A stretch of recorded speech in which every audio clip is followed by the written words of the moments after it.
Très bien. Bonjour tout le monde, nous allons bientôt commencer. Est-ce que quelqu'un peut me dire si le son et l'image sont OK?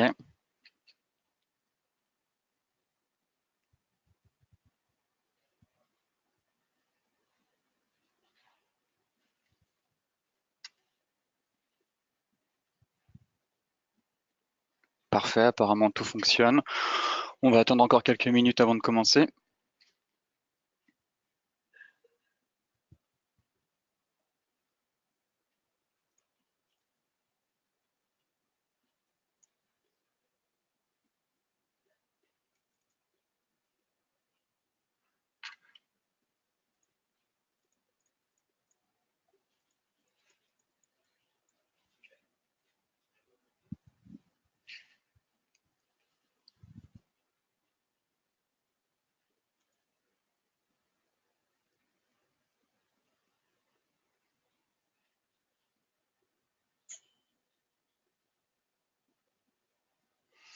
Très bien. Donc nous allons commencer donc cette formation au trading via l'indicateur Ishimoku. Donc bonjour à toutes et à tous et bienvenue donc dans DailyFX Université Formation au trading pour une formation à l'indicateur Ishimoku pour identifier les tendances en un clin d'œil. Donc pour celles et ceux qui ne me connaissent pas, je suis Jorizana, analyste de marché pour DailyFX France. Vous pouvez me voir tous les matins dans le briefing des marchés sur notre chaîne YouTube. Et aujourd'hui, donc, on va s'intéresser à l'indicateur Ishimoku.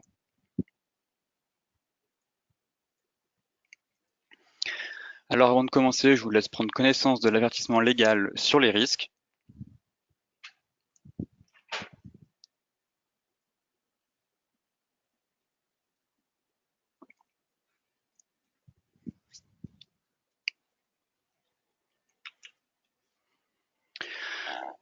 Alors, cette formation, ce webinaire s'organisera donc en 3 parties. Donc aujourd'hui à 14 heures maintenant.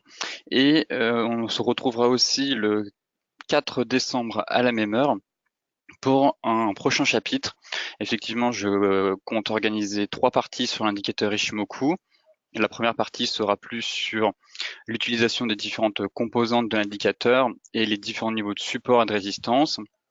Et enfin, les 2 autres parties, ce sera sur l'utilisation de l'Ishimoku dans les tendances, dans les différentes tendances ou en range, donc dans les phases de latéralisation. Donc pour la petite introduction à l'indicateur Ishimoku, donc il a été conçu par monsieur Guashi Ozada à la fin des années 50. L'indicateur Ishimoku permet de voir en un clin d'œil l'équilibre d'un marché et de déterminer donc la tendance et la force, les niveaux clés de prix, le timing des entrées et sorties de position. Et enfin, Ishimoku est un système de trading complet, adaptable à tous les profils de traders et à toutes les stratégies de trading. Donc au sommaire de cette partie 1, donc comme je vous le disais, on va étudier différentes composantes de l'indicateur Ishimoku, que ce soit la Tenkan-sen, la Kijun-sen, la Senkou-span A, donc la SSA, ou la Senkou-span B, donc la SSB, ainsi que la Shikou-span, on l'appelle aussi lagging span. Enfin, une fois qu'on aura étudié tous ces niveaux, on va déterminer les niveaux de support et de résistance que l'on peut déceler avec l'indicateur. Et enfin, je répondrai à toutes vos questions et vos interrogations sur l'indicateur si il y a certains points qui n'ont pas été clairs.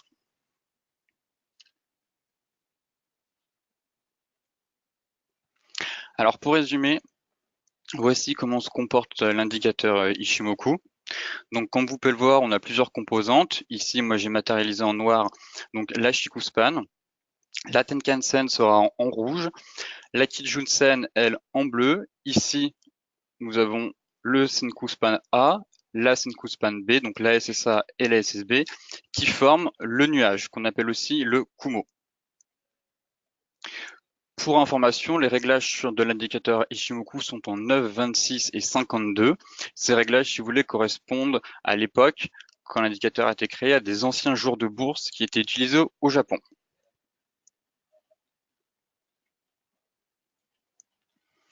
Donc, commençons tout de suite avec la Tenkan-sen.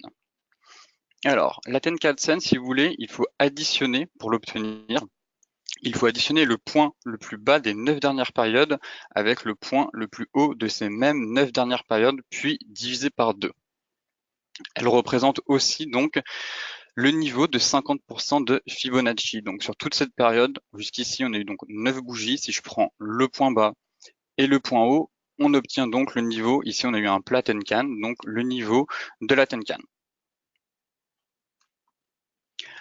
À la clôture de chaque nouveau chandelier, l'indicateur calcule si sur les 9 dernières périodes, il y a un nouveau plus haut ou un plus bas. Si ce n'est pas le cas, la Tenkan-sen se met à plat et forme ce qu'on appelle justement un palier, donc qui correspond à un niveau de support ou de résistance.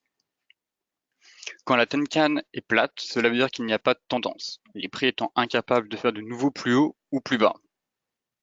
Donc comme je vous le disais, les plats Tenkan correspondent aussi à des niveaux qu'on peut voir de résistance ou de support, comme ici, où les prix vont venir buter et travailler dessus. Et la particularité de la Tenkan, ça va être de coller au prix. Comme vous pouvez le voir sur ce graphique, en règle générale, la Tenkan suit les prix, et quand on s'éloigne trop des prix, on est dans une zone, on va dire, c'est comme si c'était un indicateur de surachat ou de survente.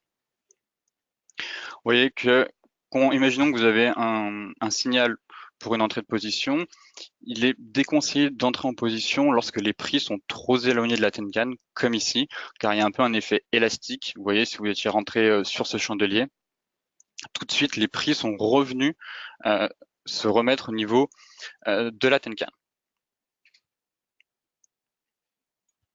Donc, les points clés à retenir. Donc, comme je vous le disais, la Tenkan-sen représente le point moyen du plus haut et du plus bas des 9 dernières périodes. Donc, c'est aussi le retracement de 50% de Fibonacci. Tenkan-sen orienté montre la force et la tendance sur une période courte. Je vous rappelle qu'on est sur 9 périodes. Les plats Tenkan sont des niveaux de support et résistance. Plus un plat Tenkan est long, plus il est fort en tant que support ou résistance. Donc, on verra ça plus tard. Tenkan est proche des prix. Ainsi, lorsque les prix s'éloignent trop de la Tenkan-sen, comme je vous l'expliquais, nous sommes en situation de survente ou de surachat. Alors, il est déconseillé de vendre ou d'acheter les accélérations baissières ou haussières quand les prix s'éloignent trop de la Tenkan.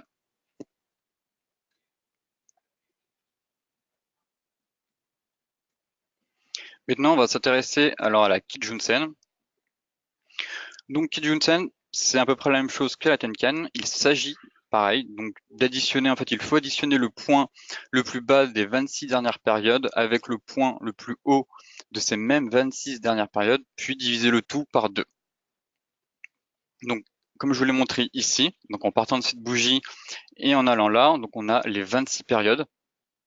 Et si je prends le point le plus haut et le point le plus bas qui se situe ici, sur cette mèche, on obtient donc le niveau de retracement de 50% de Fibonacci et on obtient ainsi la Tenkan, la Kijun, pardon, qui se met à plat actuellement. Donc ça veut dire qu'il n'y a pas eu de nouveau plus haut, de nouveau plus bas, c'est pour ça qu'on obtient un plat Kijun.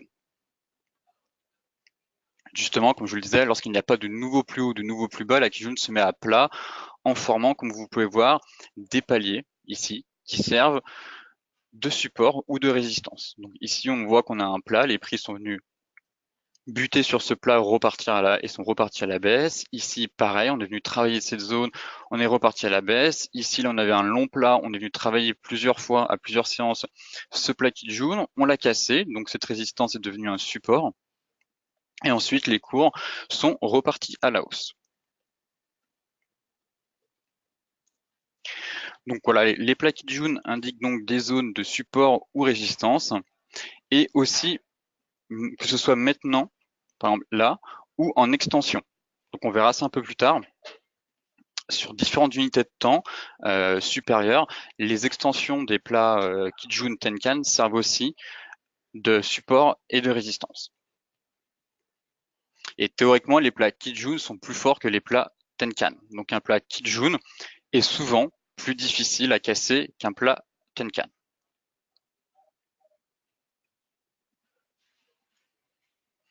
Donc les points clés à retenir pour cette composante, Alors, c'est que la Kijun-sen représente le poids moyen des 26 dernières périodes.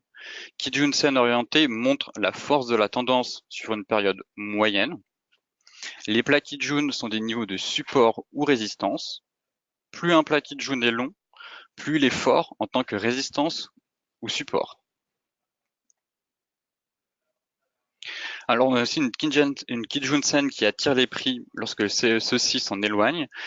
Lorsque les prix évoluent en tendance haussière ou baissière, le retour des prix sur Kijun-sen est considéré comme un signal pour se placer sur le marché. Donc on verra les signaux d'entrée et de sortie de position donc dans les prochains chapitres. Là pour le moment on va juste s'intéresser aux composantes, mais je reviendrai dessus plus tard.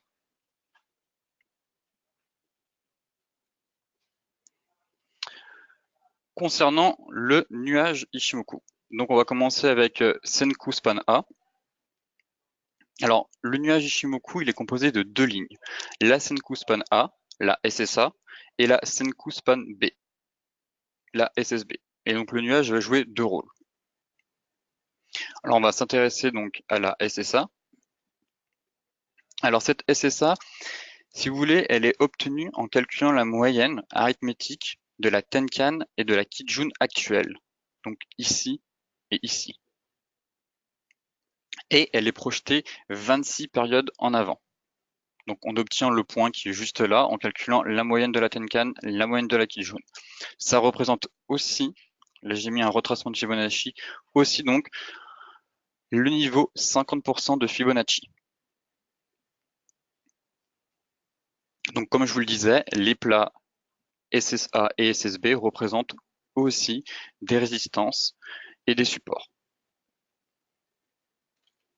Maintenant, on va s'intéresser donc au Senku Span B, donc la SSB.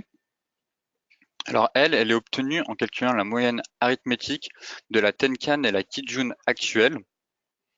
Elle est obtenue, si vous voulez, c'est la moyenne du plus haut et du plus bas des 52 dernières périodes. C'est aussi le retracement de 50% du niveau de Fibonacci.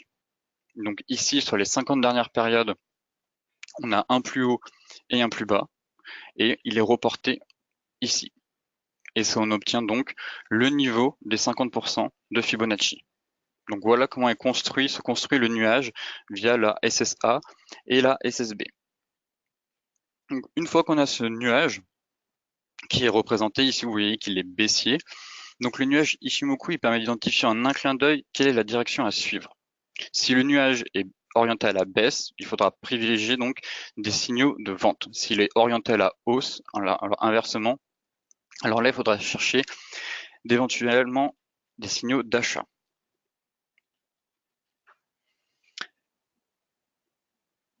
Quand la SSA maintenant, si vous voulez, ici on a un twist. Donc alors quand la SSA croise avec la SSB, on appelle cela le twist. Donc après une période de tendance marquée et qu'apparaît un twist, dans un pourcentage élevé de cas, le marché peut rentrer en range. Pas tout le temps, des fois on va passer d'une tendance baissière à une tendance directement haussière, mais parfois il arrive que le marché se mette en range. Et quand vous avez le nuage ici qui twist sans cesse, on va rentrer dans une phase de latéralisation des prix et le nuage nous indique justement que on se situe dans un range. Et il ne faut pas croire que si on voyait directement un twist, donc que la tendance va s'inverser tout de suite, ou que quand les prix sortent du nuage, ça veut dire que la tendance s'inverse et qu'on a un signal technique d'achat. Vous voyez ici, les prix sont sortis du nuage et c'est pas pour autant qu'on a eu un signal technique d'achat. Effectivement, les prix ont retracé, on fait un double top et derrière, on est reparti à la baisse. Donc c'est ça qui va être très important de retenir plus tard dans les prochains chapitres, c'est identifier le twist et savoir si on entre dans une période de range ou si, au contraire, la tendance s'inverse.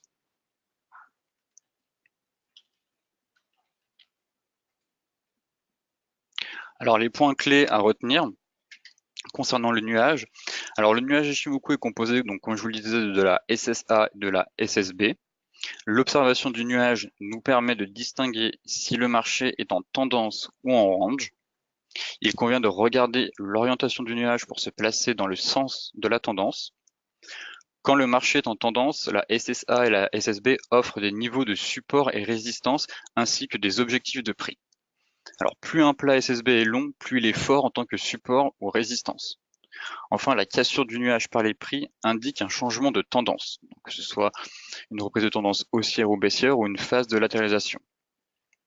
Et un nuage sans orientation qui twiste sans cesse va indiquer un range. Donc là, on pourra mettre en place des stratégies de trading range.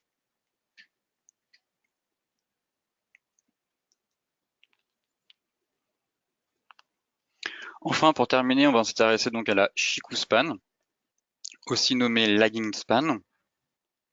Alors elle, si vous voulez, est calculée en fonction des cours de clôture actuels. Comme vous pouvez le voir, on s'intéresse uniquement au cours de clôture. Elle est reportée 26 périodes en arrière. Donc ce qu'il faut retenir de la Chikou Span, c'est que tout fait obstacle à Chikou Span, que ce soit les prix, que ce soit la Kijun, la Tenkan, le plat SSB, les plats SSB, SSA, et même les droites de tendance. Donc tout, absolument tout fait obstacle. Et ce qui est très important à retenir, c'est que c'est elle qui va valider ou non les signaux donnés par les prix. Donc parfois, quand vous souhaitez rentrer en position ou prendre une position, il faudra toujours regarder comment est Chikou. Est-ce qu'elle bute sur un niveau clé? Est-ce qu'il y a des paramètres de l'Ishimoku qui lui font obstacle? C'est vraiment un filtre du système. Sans ça, enfin, vous ne pouvez pas trader correctement si vous ne regardez pas comment interagit la Chikou Span avec votre graphique.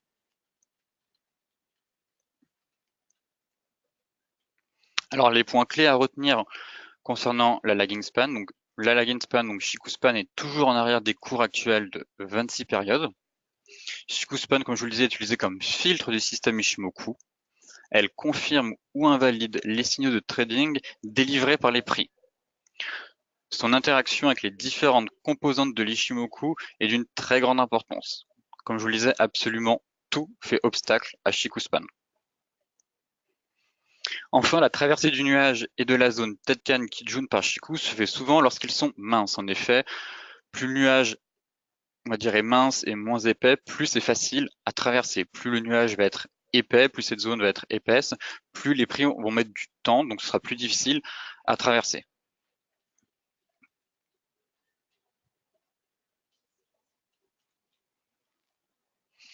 Maintenant, on va s'intéresser alors au niveau de support et de résistance.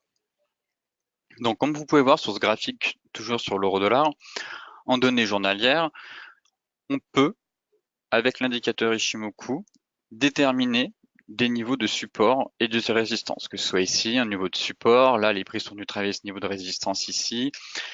Ici aussi, on a eu un fort niveau de support qui est devenu une zone de polarité, justement, là, hein, ce support qui est devenu résistance, ainsi de suite. Donc, vous avez deux méthodes, si vous voulez, pour tracer vos zones de support et de résistance. Soit vous le faites graphiquement en vous basant sur des différentes unités de temps et en essayant de déceler à l'œil les différents niveaux de support et de résistance. Soit vous pouvez utiliser l'indicateur Ishimoku, et dans ce cas-là, utiliser, donc, comme je vous le disais, les extensions, que ce soit de la Kijun, de la SSA, de la SSB, de la Tenkan, pour matérialiser justement vos zones qui vous intéressent pour déterminer que ce soit des supports, des résistances ou des niveaux de prix pour entrer ou sortir de position. Donc pour vous donner un exemple, si je reprends le cours de l'euro-dollar,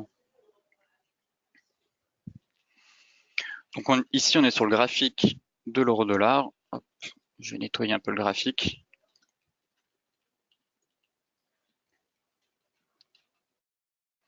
Et je vais vous montrer comment vous pouvez tracer vos zones avec l'indicateur. Donc, on va commencer en se mettant sur une période de temps trimestrielle. Je vais nettoyer, hop.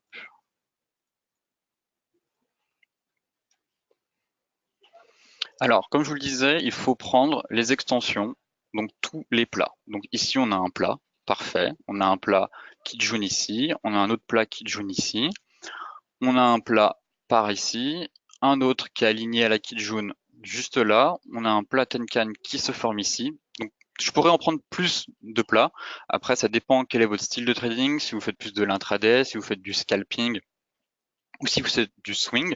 Dans ce cas-là, si vous êtes plus sur du swing trading, vous pouvez prendre uniquement vraiment les grands plats, les grandes extensions. Vous n'êtes pas obligé de prendre tous les plats, tous les petits plats, on va dire qu'il y en a. Là, il y a un angle. Ici, il y a un petit plat Tenkan. Voilà. Pour le moment, je vais juste prendre les gros niveaux. Ce sera le plus intéressant et ça vous donnera un graphique un peu plus propre. Après, si vous travaillez justement sur de l'intraday ou sur du scalping, dans ce cas-là, on va essayer d'avoir un maximum de zones pour savoir avoir un niveau d'intervention le plus juste possible. Donc ensuite, une fois que vous avez tracé vos zones sur une unité de temps trimestrielle, on va descendre sur le mensuel. Et on va faire la même chose. On va essayer de repérer des plats. Donc j'en ai un ici, un juste là. Là, je pourrais en matérialiser un ici.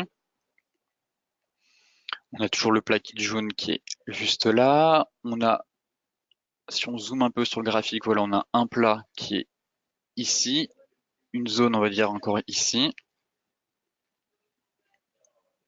J'essaie de quadriller, on va dire, à partir des 1,0, 1,05 jusqu'au 1,20. Bon, j'ai fait quelques traits en plus. Ensuite, vous descendez donc sur l'unité de temps hebdomadaire. Et vous faites la même chose. Vous essayez de repérer des niveaux de prix au niveau des plats. Donc là, j'ai encore un plat et c'est ça. Ici, ici. Là, j'ai encore ce niveau de prix actuellement qu'on vient de travailler. Donc je pourrais le matérialiser. Hop. Et je reste celui-là. Alors il me semble que c'est tout bon. J'ai à peu près placé un maximum de points. J'aurais pu en mettre plus, comme je vous le disais, hein, que ce soit éventuellement ici ou sur les angles. Mais je veux pas que le graphique soit surchargé. Je veux qu'on ait un maximum de visibilité. Faut déjà que l'indicateur Ishimoku, on va dire, il charge votre graphique. Si en plus vous ajoutez des droites de tendance, vous faites du quel chartisme et que vous mettez trop de traits, après en fait on se perd. Et le but, comme je vous le disais de l'indicateur, c'est d'identifier en un clin d'œil le marché. Donc si votre graphique est trop chargé, vous allez plus vous embrouiller l'esprit. Donc il faut rester le plus simple possible. Et maintenant, si je repasse en données de temps journalières, voilà. Comme vous le voyez, le graphique était vierge et j'ai tracé avec vous les différentes zones de prix. Et si je me mets sur l'unité de temps journalière, on voit à quel point ici, voilà, vraiment, on vient chercher au pips près. Voilà, les différents niveaux de prix que j'ai tracés avec l'indicateur. Ici, là, on est venu mécher, on a notre, hop, que ce soit ici, on a notre fameuse zone, là qu'on travaille actuellement de polarité, hop, juste là. Là, on est venu faire de la mèche sur ce niveau-là. Voilà. Et encore juste ici. Donc voilà, si vous avez du mal à tracer par vous-même les supports et les résistances, je vous invite à faire la méthode que je viens de vous expliquer, à savoir passer sur une unité de temps assez grande. Donc commencer par du trimestriel ou du mensuel et descendre sur des unités de temps plus courtes pour justement obtenir les niveaux où le marché intervient, où les opérateurs vont se positionner. Effectivement, car l'indicateur Ishimoku est utilisé par de nombreux opérateurs, que ce soit des institutionnels ou des traders. Donc tout le monde voit la même chose. Donc à partir du moment où eux aussi interviennent sur ces niveaux que je vous ai montrés, donc le marché risque toujours de réagir sur ces niveaux de prix comme vous pouvez le voir.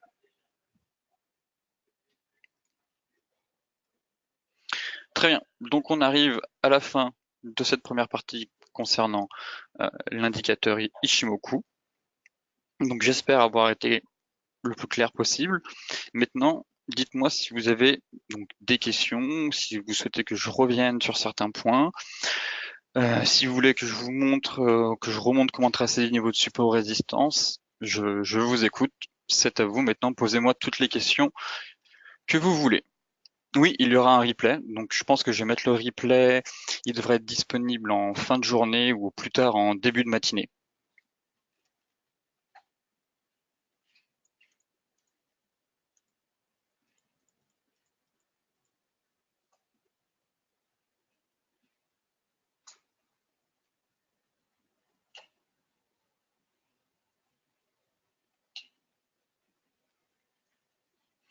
Donc dans la deuxième partie, je pense, on s'intéressera justement, on va dire vraiment aux signaux de trading.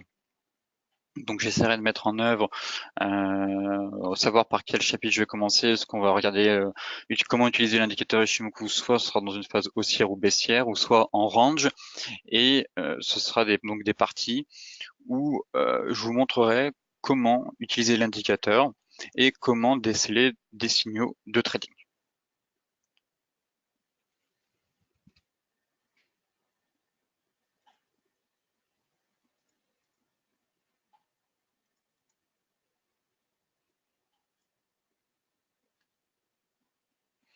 Donc je vois que personne n'a de questions pour le moment, donc dites-moi dans le chat si vous souhaitez que je réponde à quelques-unes de vos interrogations.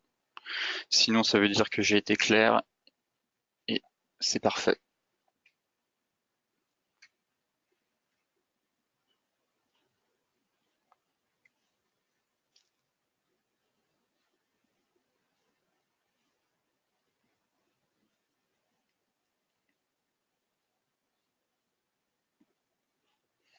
Très bien, bah écoutez, je vois qu'actuellement il n'y a pas de questions dans le chat. Donc pour moi, ça veut dire que tout le monde a compris, donc c'est parfait. Donc comme ça, on pourra justement bien commencer les prochains chapitres. Si tout le monde a compris au moins, ce sera parfait pour la continuité sur les prochains chapitres et pour la compréhension justement pour déceler des signaux de trading. Écoutez, donc moi je vais mettre ce replay, il sera disponible je pense en fin de journée ou en début de matinée demain. En attendant, vous pouvez me retrouver soit sur Twitter si vous souhaitez avoir des analyses quotidiennes sur les marchés ou soit sur le site de DailyFX. Je vous souhaite à toutes et à tous une excellente journée et de très bons trades.